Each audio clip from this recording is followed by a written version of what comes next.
Welcome back. How long have you been watching my channel? Let me know below. I opened my front door at 1:30 in the morning, expecting silence, maybe a few dishes left in the sink from the dinner I never had. Maybe my brother passed out on the couch after promising yet again to get his life together starting tomorrow. What I didn't expect was the smell of stale beer, the sharp, acidic stench of vomit, the flickering light above my hallway that now hung at a weird angle like someone had tried to pull it down by hand. And definitely not the sight of my living room turned crime scene, looking like a frat house riot had moved in, set up shop, and declared war on everything I owned. The first thing I saw, besides the mountain of red Solo cups and greasy pizza boxes, was my grandmother's lamp, well, what used to be my grandmother's lamp, smashed in 3 distinct, almost surgical pieces, its base cracked in 2 like someone had dropped it off a building. The couch, my one expensive piece of furniture, was stained with something brown that smelled suspiciously like whiskey and regret. Picture frames were cracked, a chair had one leg completely sheared off, and worst of all, my books, my beautiful collection of old paperbacks and first editions, had been trampled, torn, even used as makeshift coasters. One still had a beer can stuck to its cover. I didn't scream, I didn't cry. I just stood there, blinking slowly, while the laughter echoed down the hallway. My brother Jason's voice cut through it all, unmistakably smug, clearly drunk, and full of that brand of entitled humor that only someone who's never been held accountable could get away with. He said, almost proudly, "They'll blame you for leaving me the keys," and then laughed so loud it made someone else knock over another bottle. I should probably explain something before we go further. My name is Maya. I'm 36. I work in healthcare admin, and until about 3 months ago, my life was the kind of boring people envy. Stable, quiet, neat. I had routines. I had systems. I meal prepped on Sundays, color-coded my calendar, and got irritated if my throw pillows were out of alignment.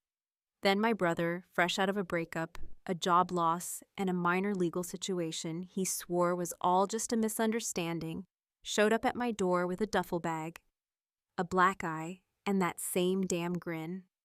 He needed a place to crash, just for a week or 2. That was 11 weeks ago. I gave him the benefit of the doubt, because he's my brother, because family's supposed to step up, because honestly, I thought he just needed a chance. And yeah, maybe I missed having someone around. After the past couple of isolated years, his presence felt like noise, but also like a weird sort of company. So I let him stay. I made boundaries, rules, lists. I gave him a key because he swore he'd be interviewing and wouldn't want to lock himself out. I didn't ask too many questions when he started coming home late, or not at all. But tonight wasn't ignorance.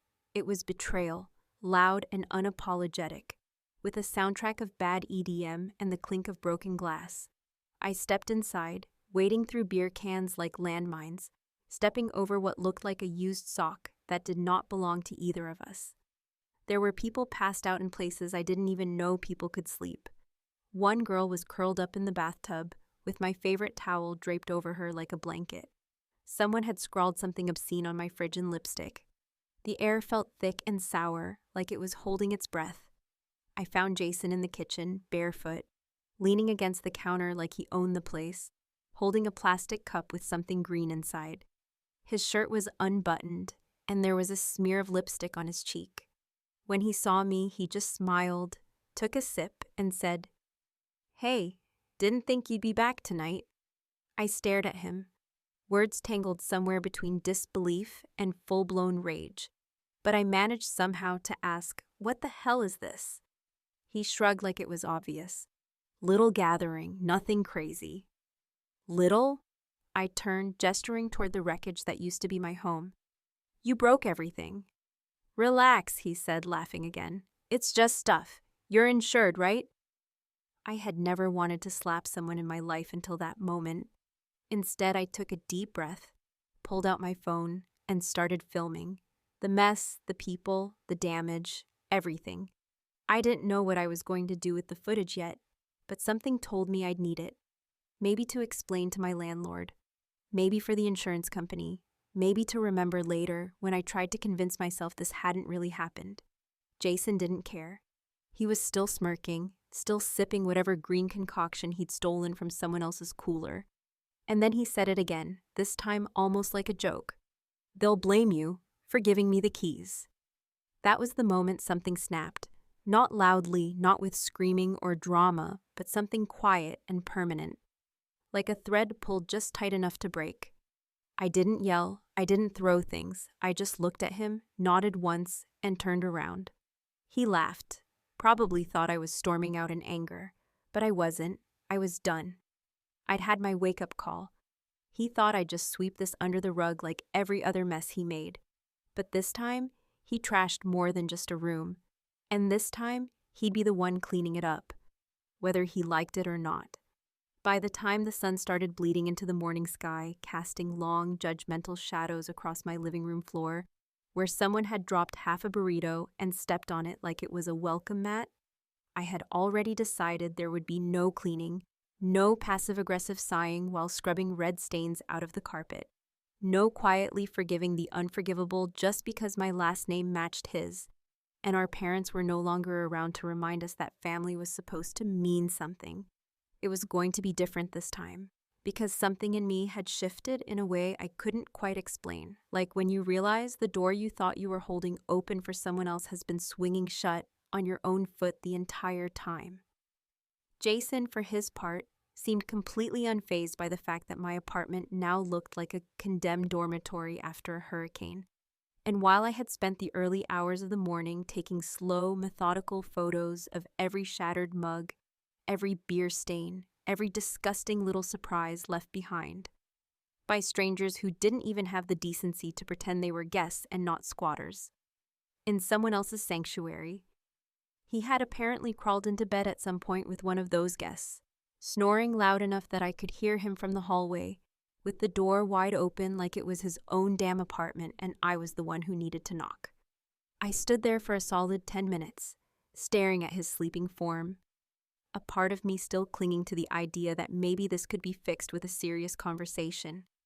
A threat or hell, even a plea, because no matter how much I wanted to hate him, he was still my brother.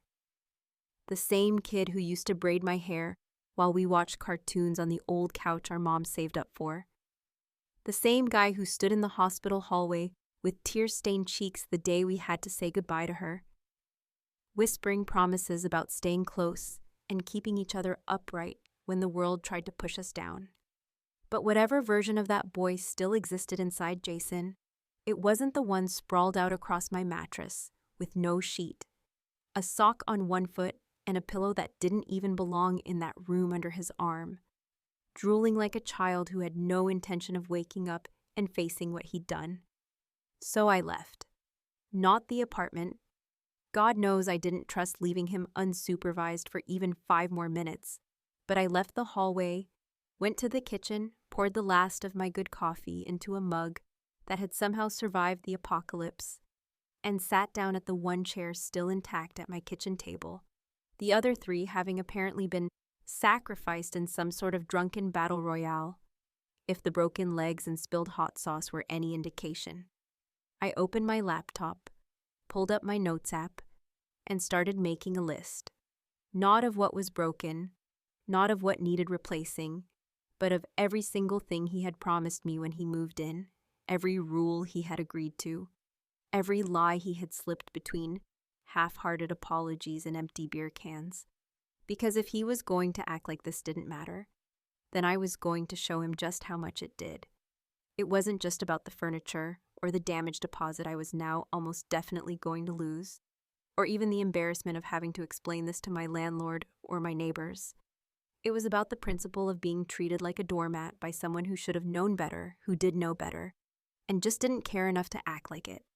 I spent the next hour walking through the wreckage with my phone in hand, narrating softly like a forensic detective on some low-budget true crime show, pointing out damages, identifying probable causes, documenting everything with the quiet fury of someone who had officially run out of second chances to hand out.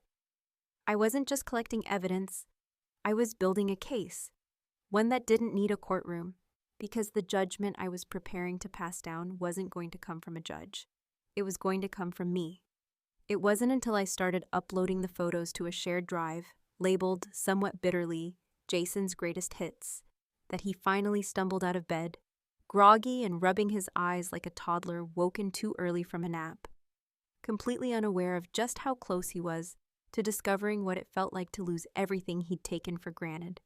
He walked into the kitchen, shirtless, scratching his stomach, and asked like nothing had happened, "You got any of that cereal left? The one with the little marshmallows?" I didn't say a word, just turned the laptop toward him, pressed play on a video I'd taken not 2 hours earlier, him laughing with a beer in one hand and a Sharpie in the other as he drew something crude on my bedroom wall, and watched the realization slowly wash over his face like a wave of cold water. He tried to laugh it off, tried to make some joke about college flashbacks, and it was just a party. But I wasn't interested in jokes, not anymore. "You have until tonight," I said, my voice low and deliberate, "to tell me exactly how you're going to fix this, because if I don't have a plan in hand by midnight, you're going to find out just how creative I can get when I've been disrespected." He scoffed, still half asleep, still not taking me seriously, and muttered something about me being extra before disappearing into the bathroom. I followed a minute later and left a post-it note on the mirror, bright yellow, impossible to miss. It said only this: "Let me know." I walked away then, not waiting for his reaction, not looking back. And for the first time in a long time, I felt like I had the upper hand, not because I'd yelled, not because I'd threatened, but because he didn't know what was coming next. And believe me, neither did I. By the time the morning faded into early afternoon, with streaks of gray light filtering through the blinds and casting long, cold shadows across the cluttered, still unrepaired wreckage of my apartment, I had settled into a mental space I hadn't occupied in years. A strange, tightly wound calm where emotion was replaced with meticulous action, where hurt no longer had a voice, but instead took shape in the form of plans, spreadsheets, documentation, and slow, surgical preparation for a response that wouldn't look anything like the dramatic, cathartic showdown most people seem to crave in the aftermath of betrayal. No, what I was planning wasn't designed to feel good in the moment. It was designed to last, to sink in, to make a point Jason would carry with him long after the last stain was scrubbed from the carpet. While Jason remained holed up in the bathroom with no explanation and no urgency, probably avoiding reality or, more likely, scrolling through his phone in blissful ignorance, I went to work the only way I knew how, with precision and a kind of quiet rage that no longer needed to be loud to be effective. I started in the living room, sweeping slowly from left to right, photographing every beer bottle, every scratch on the hardwood floor, every discarded piece of trash, every burn mark, every suspicious stain whose origins I neither knew nor wanted to know. And I made sure the photos were clear, time-stamped, geotagged, and arranged in an online folder that bore his name. The walls weren't just damaged, they were vandalized. Permanent marker graffiti in places where paint wouldn't cover without effort, offensive symbols etched into the drywall that someone must have done thinking it would be funny or edgy, as though my home was a whiteboard they could scribble all over with no consequences. I took videos, not just photos, slow pans across the destruction, narrated in a measured tone that outlined the damage, and with it, the consequences. It wasn't just about the physical items lost. It was about the invasion, the disrespect, the way Jason had allowed my sanctuary, the one place I actually felt safe, to become a playground for strangers who'd never remember my name, or the fact that this was someone's life, not just another stop on their weekend tour of chaos.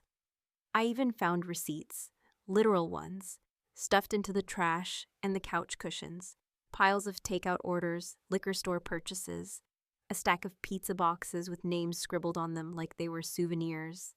I kept them, every single one.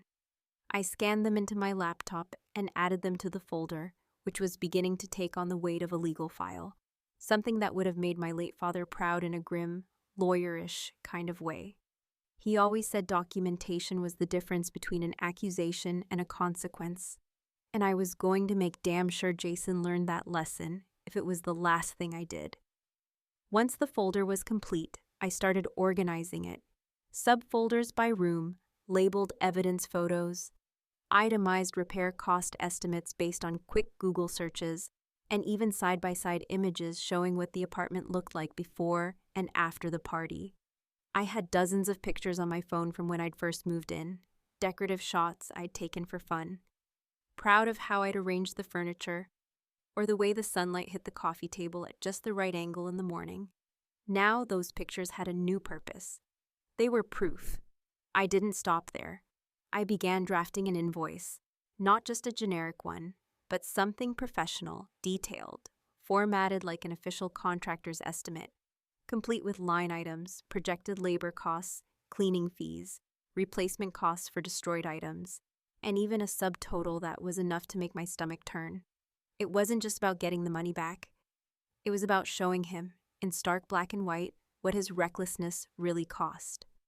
And when I printed it out and looked at the number at the bottom, bold, centered, undeniable, I felt something I hadn't expected.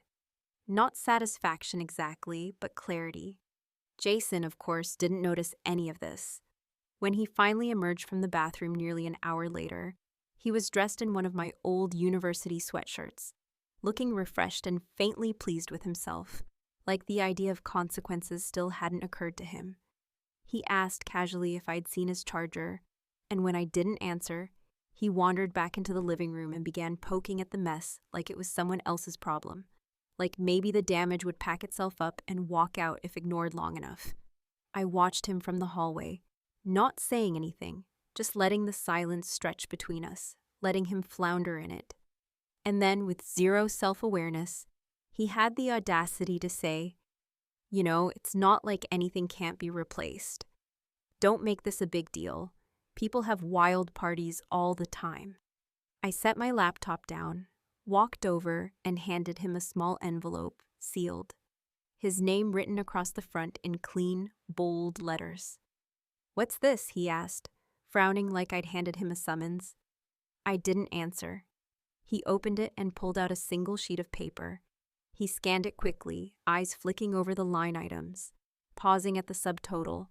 His face shifted, not dramatically, but enough that I saw the first real flicker of something that looked suspiciously like fear. He looked up at me, trying to decide how to play it.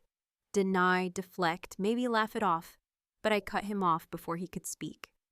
"This is what it costs," I said, voice steady. "Not just the stuff, not just the repairs. This is what it costs to ignore rules, to treat people like safety nets instead of siblings. And I'm not asking you to pay it. I'm sending it somewhere you can't ignore." His eyes narrowed. "What the hell does that mean?" "You'll see," I said and walked away, my heart pounding in my chest, not with doubt or guilt, but with something sharper, something that finally felt like control. I went back to my laptop, clicked the tab I'd kept open all morning, and stared at the email I had drafted, addressed not to Jason, not to our mutual friends, not even to the landlord, but to the HR department of the company that had just hired him after months of unemployment. Attached were the photos, the invoice, the videos, a simple note explaining that an employee of theirs had caused extensive property damage while intoxicated, and I was merely seeking compensation from the responsible party. I hovered over the send button, just for a moment, then I clicked. When I clicked send, it wasn't with the dramatic fanfare I had imagined the night before as I lay awake, playing out every possible scenario like a mental movie reel stuck on repeat. There was no lightning bolt of satisfaction, no rush of adrenaline, just a cold and unwavering certainty that I had done what needed to be done, not out of vengeance, not out of spite, but because allowing Jason to continue sliding through life without facing even the mildest consequence for the chaos he left in his wake had finally become too dangerous, not just for me, but for him. And if I had to be the one to pull the emergency brake, so be it. The message was direct, restrained, and carefully worded, professional without being impersonal, factual without bleeding emotion, and I had attached everything necessary to make it clear this wasn't some unhinged sibling squabble, but a real and pressing issue involving property damage, financial loss, and a lack of accountability that had gone on far too long. I had even taken the time to review the company's ethics policy, which Jason had sent me months earlier with naive pride when he landed the job, citing its strict code of conduct and its supposed emphasis on integrity. And I quoted from it directly in the email because I knew how companies operated, knew that if I framed this correctly, it wouldn't be dismissed as some personal vendetta, but seen as what it truly was, a liability. Less than 12 hours later, long before I had finished calculating whether I would need professional help to repair the drywall or if I could patch and paint it myself, my phone rang. I didn't recognize the number, but I answered it anyway.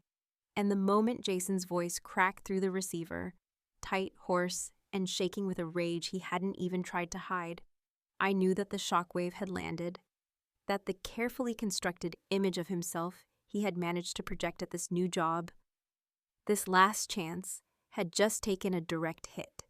He didn't even say hello. He didn't ask why.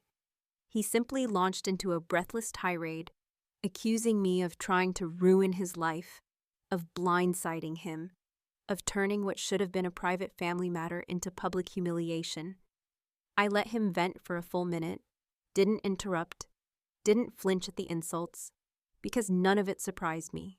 This was the part of the fallout I had anticipated, where he'd play the victim, lash out, twist the narrative to make me the aggressor. But what he hadn't counted on, what made his words falter halfway through his rant, was my silence. I didn't yell back, didn't cry, didn't plead for understanding, or beg him to see it from my perspective. I let the silence stretch between us until it became too heavy for him to carry, and when he finally asked, almost whispering, "What the hell were you thinking?" I answered him with the calm I'd earned through sleepless nights and ruined furniture. "I was thinking," I said, "that maybe the only way you'd understand is if someone finally made it impossible for you to ignore the damage you leave behind." He cursed, louder now, more panicked than angry, and then, suddenly, his voice broke in a way that caught me completely off guard. He said they'd called him into HR first thing that morning, said he'd been blindsided with the evidence, said his boss had looked at him like a stranger, and told him to take an unpaid leave while they reviewed the situation. "I was doing better," he insisted, voice trembling. "I was showing up. I was trying. Why would you take that away from me?" And that was the moment my own voice cracked, not with regret, but with the weight of years spent watching him almost get it right, almost stay sober, almost keep a job, almost hold on to relationships, and realizing again and again that almost never counted when you were the one picking up the pieces. "You weren't trying, Jason," I said, barely holding back the exhaustion that had replaced my anger. "You were coasting. You always coast. And I can't afford to be the one padding your crash landings anymore." There was a pause then, long and agonizing, and when he finally spoke, it was quieter. Raw in a way I hadn't heard since we were teenagers. He didn't yell. He didn't beg. He simply asked what he was supposed to do now. I could have hung up. Could have told him that wasn't my problem, but the truth is, even after everything, I didn't want him to fail. I just wanted him to stop expecting me to be the one who always kept him from doing so. So I told him what I thought he needed to hear, not what he wanted to. "Make it right," I said. "Start with that. Make it right." We didn't talk again for 3 days. In that time, I cleaned what I could, hired a contractor for what I couldn't, and stayed up too late wondering if I had gone too far or not far enough.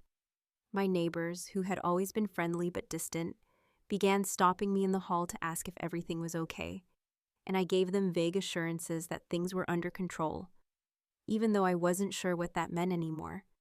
I started getting text messages from some of Jason's friends, all carefully worded, asking if I'd really reported him, as if I had marched into his office with a banner and a bullhorn.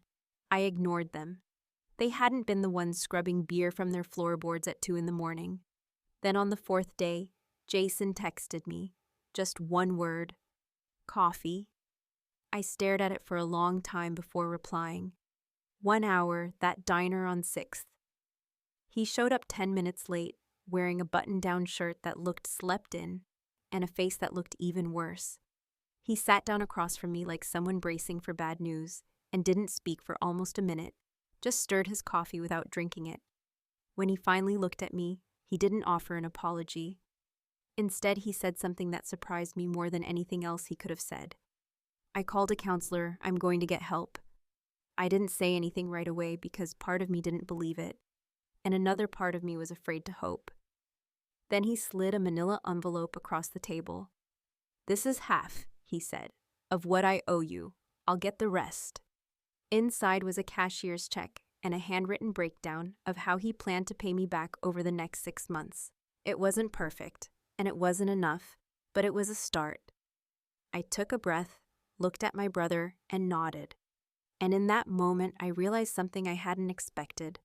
Not that the revenge had worked, but that the impact had. And maybe, just maybe, it was the jolt he had needed all along. The final stretch of any conflict. The quiet that follows the storm. The moment when the smoke clears and you're left surveying the damage, not just around you but within you, is rarely what people imagine. It isn't neat or particularly cathartic, and more often than not, it lacks the clean-cut resolution that movies and childhood lessons always promised would arrive once the right decision was made, the line was drawn, and the dust settled. For me, that moment came not in that victorious sense of closure or some profound emotional release, but in the simple act of standing at my own front door 3 days after meeting Jason at the diner, staring down at the duffel bag he had left behind without a word, as if the weight of it might carry some meaning I couldn't immediately understand. He hadn't moved out officially, at least not in the kind of ceremonial way you'd expect when someone who has upended your life decides to finally unburden it. But he had left the bag, stuffed with clothes, toiletries, a few books, and a pair of shoes he hadn't worn since high school, right there by the entrance like an unfinished sentence, like a punctuation mark that was open to interpretation. It was his way of saying something without actually saying it. And standing there, hand on the doorknob, I found myself suspended in a strange emotional purgatory where relief mingled with guilt, and certainty wavered beneath the weight of unspoken possibility.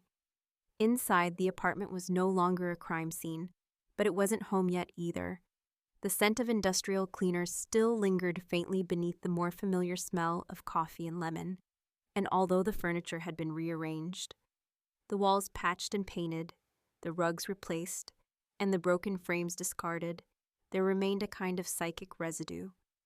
A presence, a memory, a noise that echoed even in silence. It was the noise of things said too late, of boundaries finally enforced after years of soft threats, of love stretched too thin across too many second chances.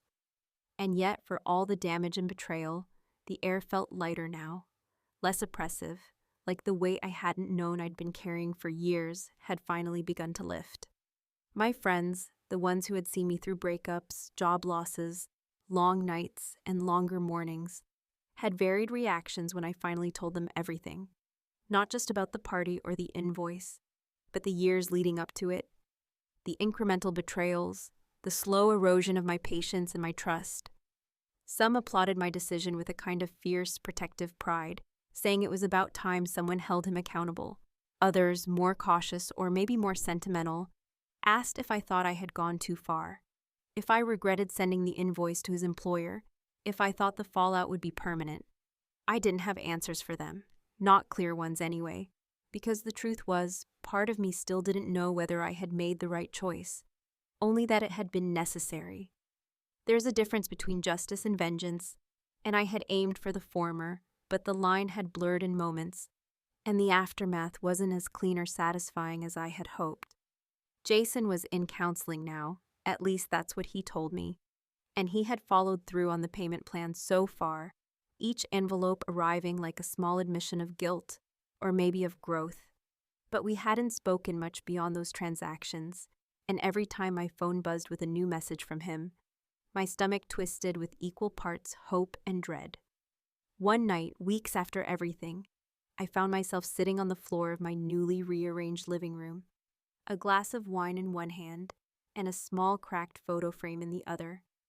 It had been one of the few items I hadn't thrown out after the party, not because it was salvageable, but because I couldn't bring myself to part with it.